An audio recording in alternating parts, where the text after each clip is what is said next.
Hi friends, my name is Chaitanya Patke and welcome back to my YouTube channel. In this video, we are going to take a look at the ICC Team of the Year, which has been announced by the International Cricket Council in all the three formats.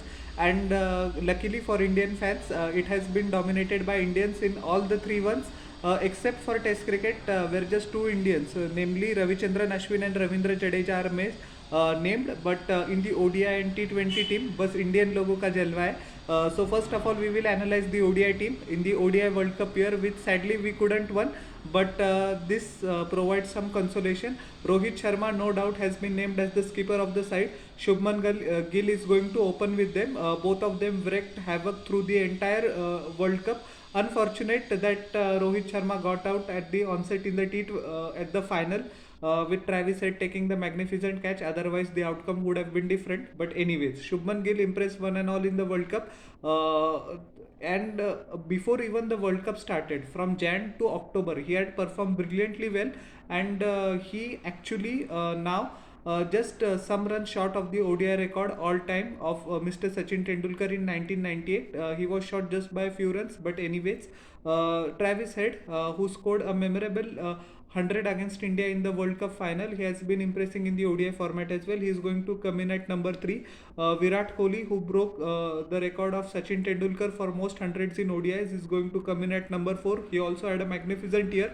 Daryl Mitchell, fast bowling all-rounder, impressed one and all. If you remember that he was the only batsman to score 2 consecutive hundreds in the World Cup against India, one in the group stage in Dharmashala as well as the other at the Wankhede Stadium, both coming in losing cause, but he enhanced his reputation, no doubt about it. Heinrich Klaasen is the best player of spin in the middle order currently in world cricket, so he gets his due. Marco Jansen, the fast bowling left arm fast bowler from South Africa.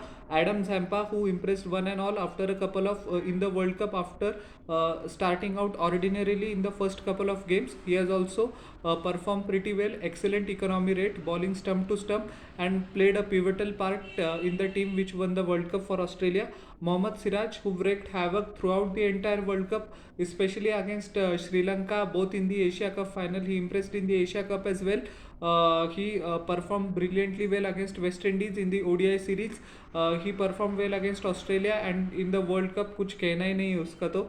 Kuldeep Yadav, the Chinaman leg spinner, also finds a place in the playing 11, well deserved. It has been a comeback year last couple of years for Kuldeep Yadav. He was out in the wilderness in 2020, 21 and 22, 23, but ever since Rohit Sharma took charge of the Indian team, he has been the sole spinner. And Mohammad Shami, the highest wicket taker in the recently concluded ICC ODI World Cup 2023 last year, also finds a place. He just terrific bowling, best seam position in the world, and he performed. Actually, he got the chance in the fifth match.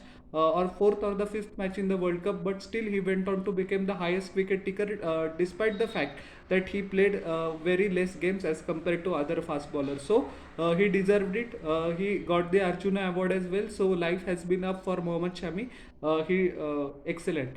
Now we will come to the test side. Usman Khwaja and Dimuth Karunaratne are going to open.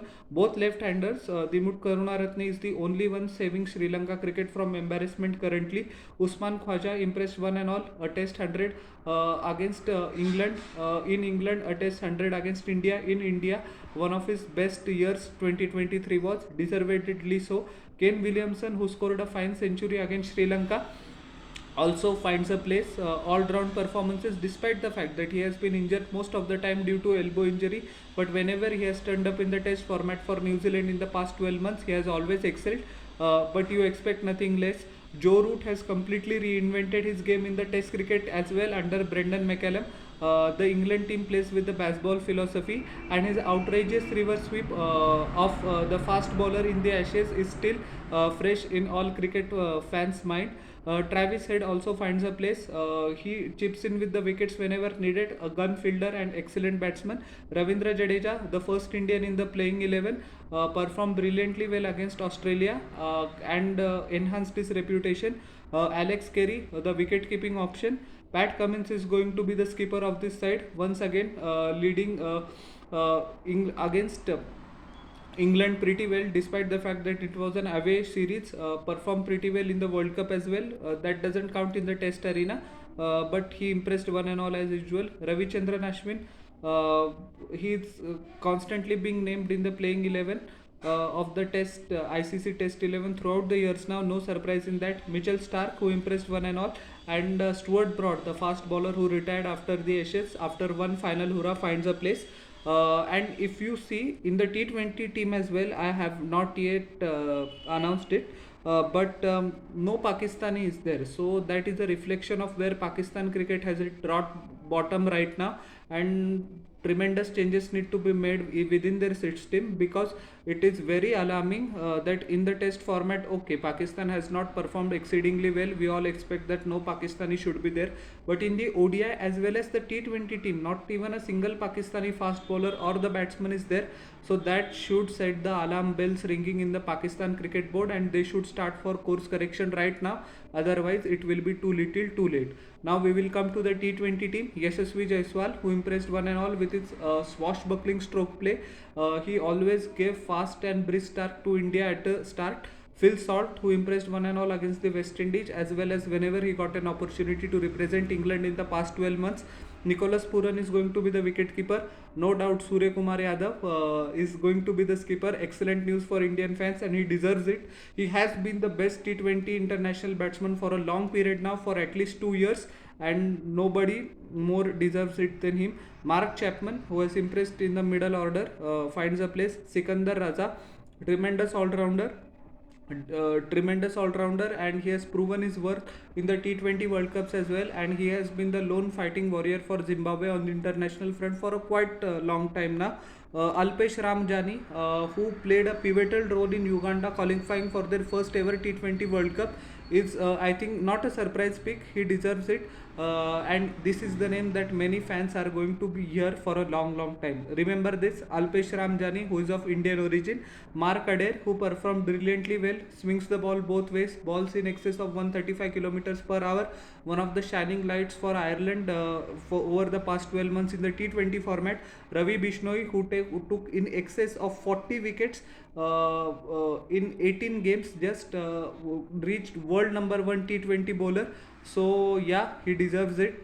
Worked very hard, and he came out of the blue into the side, but he deserves every bit of the success he is getting. Richard Ngarawa, the left arm fast bowler, many fans won't know about him, but he swings the ball both ways. He has an excellent bouncer, excellent yorker. He actually is a good exponent of reverse swing as well towards the latter parts of the stages. Economy rate less than 7, so good selection. And Arshdeep Singh, who has constantly taken wickets despite the fact that his economy rate is a bit high, but wickets is all that counts in the T20 format, so he has been selected. 6 Indians in the ODI team: Yashasvi Jaiswal, Sky, Ravi Bishnoi, Arshdeep Singh, 4 in the T20 team and 2 in the test team. So all in all, it was a year for Indians. Just I had said at the start of the video, अगर World Cup triumph हो जाता, so उसका मज़ा ही अलग था. But anyways, this is a consolation. So how did you like my analysis? Please tell in the comment section below, and don't forget to like, share and subscribe to my channel, and press the bell icon for further notifications. We'll meet in the next video. Till then everyone, bye. Thank you.